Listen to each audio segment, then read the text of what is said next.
Bonjour à tous, alors aujourd'hui je vous propose de travailler la dérivation et le logarithme. Donc c'est la première étape on va dire dans ce chapitre, parce qu'on va traiter ici uniquement des fonctions avec la présence de ln de x. C'est-à-dire dans le logarithme on n'a encore que x, et on verra plus tard quand on a des choses un petit peu plus complexes. Voilà. C'est ce qu'on appelle des composés. Donc première question, donc, je vous propose la fonction d'expression 3x moins 2 moins ln de x. Alors, l'objectif de l'exercice, c'est de dériver cette fonction sur 0 plus l'infini, ouvert en 0. Donc on va tout d'abord bien dire sur quel ensemble est-ce que cette fonction est dérivable. Alors la fonction ln, je rappelle en bas, que cette fonction logarithme népérien, elle est dérivable sur r plus étoile. D'accord? Donc ln est dérivable sur r plus étoile. R plus étoile, je vous rappelle que c'est donc l'intervalle 0 plus l'infini ouvert en 0. Il est ouvert en 0 parce qu'on a la petite étoile ici. Cette petite étoile, elle veut dire qu'on prive l'intervalle de 0. Ensuite, cette fonction f, c'est une somme et produit de fonctions donc dérivables sur 0 plus l'infini. Parce que 3x moins 2, la fonction qui a x associe 3x moins 2, elle est elle aussi dérivable sur r plus étoile. Elle est en fait dérivable sur r, mais ici, comme notre fonction n'est définie que sur 0 plus l'infini, elle est dérivable sur 0 plus l'infini.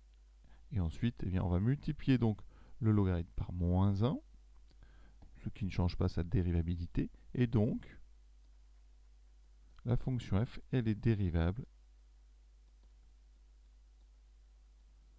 sur son ensemble ici de définition. Alors en général, on n'écrit pas tout ça. On écrit f est dérivable sur 0 plus infini. On met somme et produit de fonctions dérivables sur donc 0 plus infini. Alors il faut savoir qu'au bac, la plupart du temps, la fonction est donnée dérivable. Vous n'avez pas à le démontrer. Dites-le quand même, même si vous ne l'expliquez pas pourquoi. Voilà. Alors ça, c'est toujours la première étape un petit peu embêtante. Maintenant, on va passer à la phase de dérivation. Ici, ça va aller très vite parce que f, c'est une somme de 3x moins 2 et de moins ln de x. Donc, quand on dérive une somme, on dérive chacun des termes. Donc, on va dériver 3x moins 2, ça donne 3. Ensuite, moins ln, mais ça fera moins la dérivée de ln, donc moins 1 sur x. Vous savez normalement que la dérivée de la fonction ln, c'est la fonction inverse. Et donc, on a terminé. Alors après, si on devait étudier le signe de cette dérivée, il faudrait bien penser à mettre au même dénominateur. Même dénominateur, donc ici, je vous rappelle, on imagine qu'il y a un petit 1, et ensuite on fait, enfin, moi personnellement, je fais une petite boucle rapide comme ça, ce qui fait donc 3 fois x moins 1 fois 1 divisé par x. Et après, on ferait un tableau de signes pour avoir après les variations de f. Donc voilà pour cette première question, vous voyez, c'est assez simple. On passe tout de suite à la deuxième. Pour la dérivabilité, ici, notre fonction f, c'est à une expression qui est x ln de x plus x. Alors, c'est donc effectivement, vous voyez, produit et somme de fonctions dérivables sur 0 plus l'infini. Donc f est dérivable sur 0 plus l'infini. Et vous mettez pareil, somme et produit de fonctions dérivables sur 0 plus l'infini. Maintenant, on passe tout de suite à la dérivée. Alors pour la faire, cette dérivée, on va rédiger ça de façon, on va dire, assez astucieuse. Alors, f de x, c'est donc ici u de x multiplié par v de x plus x avec u de x qui sera donc x et v de x qui sera ln de x. D'accord? Ici, j'ai donc une partie de notre fonction qui est un produit. J'ai donc besoin de la formule qui donne la dérivée d'un produit. Je vais l'écrire en haut. La dérivée de u fois v, c'est u' v plus u v'. Ça, vous connaissez ça très bien. Donc ici, avec mes u et mes v, eh bien, je vais avoir besoin de u' et de v'. Donc la dérivée de x, c'est 1. La dérivée de ln, on l'a déjà dit, c'est 1 sur x.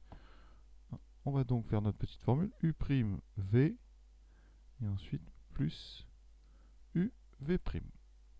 Ça me donnera donc une dérivée qui sera, vous voyez ici, je vais avoir u'v plus uv', donc u' une fois ln, je vais doucement, hein, plus u, donc x fois 1 sur x, hein, uv', plus, on n'oublie surtout pas, hein, vraiment parfois on a tendance à oublier parce qu'on est concentré sur le produit, vous avez ici plus x, donc il ne faudra pas oublier le plus 1.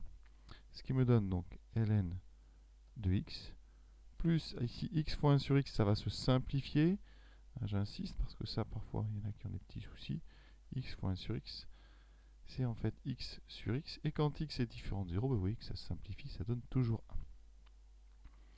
Et donc ici plus 1, et on a plus 1, et ça donne donc ln de x plus 2. Alors les parenthèses, hein, on n'est pas obligé vraiment de les mettre, on les met en général au départ, puis après, en fonction de la situation, on les met si on les trouve explicites et nécessaires. Voilà donc pour cette deuxième dérivée. Pour la troisième, on est face à un quotient. Alors là, ça va donc être différent. Pour dériver un quotient, il faut bien que le numérateur soit dérivable, que le dénominateur soit dérivable, et bien sûr que ce dénominateur soit non nul. Donc ici, on a tout ce qu'il faut. Donc on va dire f est dérivable sur donc 0 plus l'infini. Petite erreur ici. 0 plus l'infini. Entre parenthèses, quotient de fonction dérivable sur 0 plus l'infini.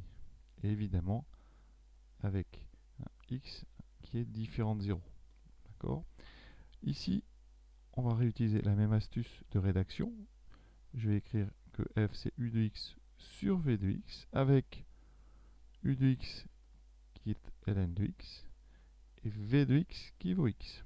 D'accord ? Je vais utiliser une autre formule parce que là c'est un quotient, la dérivée d'un quotient. Donc u sur v, quand on dérive, ça donne u'v. Attention, ça va ressembler, hein, c'est donc u' fois v moins u fois v'. Donc il y a un moins ici et surtout une division par v carré. Donc on fait très attention à ne pas mélanger les deux au niveau du moins. Ici j'ai donc besoin de u' qui sera donc à la fonction inverse et la dérivée de v, donc v', ça donnera 1. Et j'applique la formule 1. Donc f' sera égal à quoi? Toujours, donc d'abord cette diagonale là, donc u'v, et ensuite moins uv'.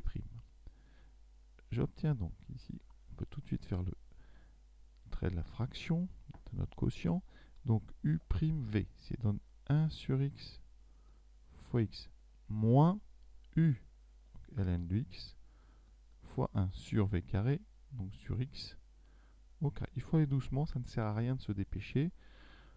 En haut, 1 sur x fois x, on l'a vu tout à l'heure, ça fait 1, moins ln de x sur x carré. Et le tour est joué.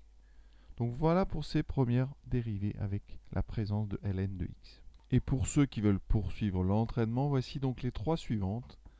À bientôt.